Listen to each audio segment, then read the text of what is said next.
₹80 दर होता. आता उन्हाळा आहे तर ₹60 दर झालेला आहे. आनंदच आहे त्या बाबतीत. आणि मी किती माझ्या लग्नात आता 25 वर्षांनी मी त्याच्या 20 वर्ष झाली मी इथूनच अंडी घेते. बचत झालेली आहे. आनंद तुमच्या चेहऱ्यावर दिसतच आहे. पण येत्या काळामध्ये भाव वाढतील का असं वाटतंय तुम्हाला?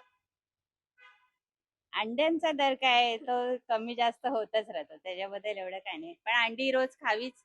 प्रोटीन आहे त्याच्यामध्ये. त्याच्यामुळे लोक किती भाव वाढला तरी अंडी घेतात. आता अंड्याचा दर कमी झालेला आहे. पूर्वी 720 पर्यंत गेलता. आता खूप मार्केटिंग कमी झालं आहे. आणि आखाड्यामध्ये युद्ध असल्यामुळं पण ते एक्सपोर्ट व्हायचं बंद झालं आहे. सेल पुरा डाऊन झाला आता. पूर्वी आम्ही रोजची एक गाडी विकायचो, आता अर्धी गाडी जाते. एकंदरीत उन्हाळ्याचा फटका कशा पद्धतीने पडलेला आहे? उन्हाळा म्हणजे जास्त म्हणजे गरमी जास्त वाढलेली आहे. त्या गरमीमुळं काय लोक कमी खातात गरम म्हणून. बाकी काय नाही. बाकी आहे चिकनचा रेट बी कमी झाला आता आणि अंड्याचा रेट सुद्धा कमी झालेला आहे. येत्या काळामध्ये भाव वाढतील का कमी होतील काय? नाही आता सध्या तर नाही. आता जून नंतर बाजार वाढेल, तोपर्यंत नाही. आधीचा दर काय होता?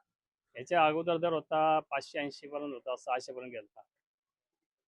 आणि किती खप होतं? हा पहिले खप होता 50,000, आता 20-25,000 वरती आला. अर्धा ना अर्धा.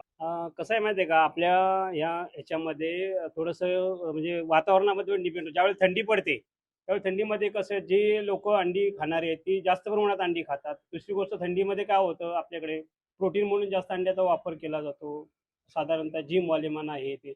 आणि गरमी दिवस झाल्यानंतर अंड्यामध्ये हीट आहे. हीट असल्यामुळं काय होतं, ती हीट भाव कमी होतो. अंड्याचा खप कमी कमी केला जातो आणि त्याच्यामुळे ते अंड्याची ऑटोमॅटिक रेट ज्यावेळेस स्टॉक माल होत जातो, गरमीमध्ये अंडी खायची लोकांनी बंद केली, कमी केली, त्याच्यानंतर मग की स्टॉक पडतो, मग अंड्याचे भाव ऑटोमॅटिक कमी होतात. होलसेल असं आहे. रिटेलमध्ये काय फरक आहे? होलसेल आणि रिटेलमध्ये काय होतं, ज्यावेळेस होलसेल अंडी घेता तुम्ही त्यावेळेला तुम्हाला पॅकिंग मिळत नाहीये. तुम्ही काहीतरी घेऊन साधारण घेऊन यायचं, ट्रे वगैरे घेऊन यायचे. आणि ज्यावेळेस रिटेल अंडी येते त्यावेळेला ही पिशवी दिली जाते. आम्ही प्लास्टिक पिशवी वापरत नाहीये. ही पिशवी आम्हाला 70 ते 80 रुपये किलोनं पडते. त्याच्यामुळे आम्हाला त्याचे रिटेल अंड्यामध्ये 2 पैसे मिळेल तरच ही पिशवी देऊ शकतो आपण. हा फरक आहे फक्त. आधीच्या म्हणजे थंडीमध्ये काय दर होतं आणि आताच्या थंडीमध्ये तसं साधारण 650 रुपयेपर्यंत गेला होता.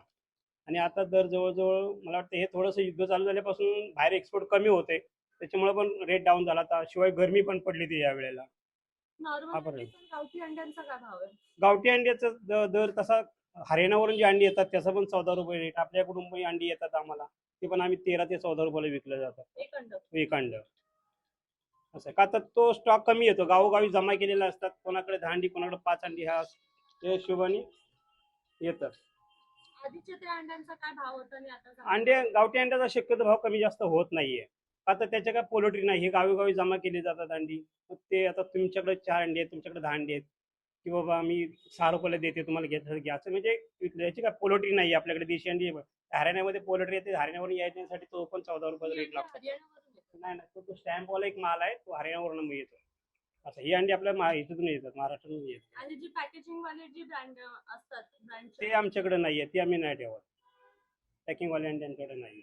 थंडीच्या दिवसामध्ये जास्त म्हणजे जास्त अंडी कपडे, समजा आम्ही थंडी दिवसात 5,000 विकत असेल, 4,000 विकत असेल, तर आता ते 2 ते 2,500 वरती आले.